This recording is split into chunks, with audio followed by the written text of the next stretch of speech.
再来看对话理解，对话理解也一样，我们可以先理解各个选项的语义，再来注意听题目，在这对话的线索里面选出正确的答案。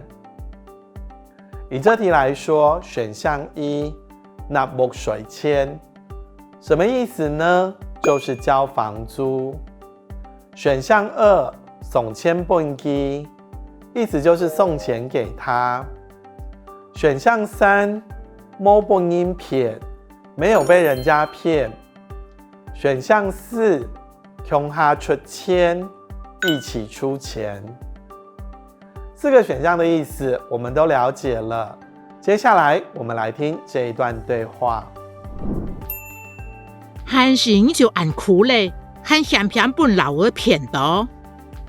好地要你講不愛分享，係麼？愛連屋水就會納唔出咯。請問誰沒有老誰來兒聽手做乜嘅？剛才在對話當中，女生是說你就已經這麼苦了，還差一點被騙子騙到。男生回答說幸好有你告訴我，讓我清醒，要不然的話我連房租都繳不出來哦。請問女生幫男生做什麼事情？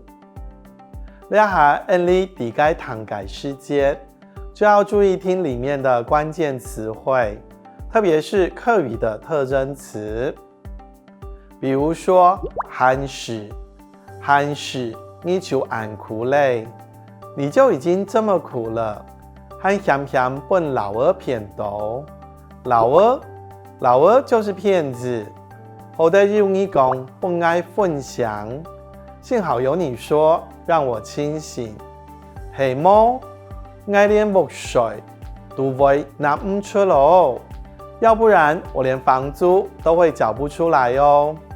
請問女生幫男生做什麼？我們就可以從這四個選項來挑出一個最適當的答案。女生有幫男生納木水簽嗎？沒有。女生有送錢給男生嗎？也沒有。女生有一起出錢繳房租嗎？也沒有。女生只是讓男生清醒，摸不應騙。所以這題是選3號，摸不應騙。因此我們在聽對話理解的時候，就是要聽出裡面的關鍵詞，聽出他們是在討論什麼事情，為什麼會是這樣子，然後他們是怎麼樣去解決這個問題。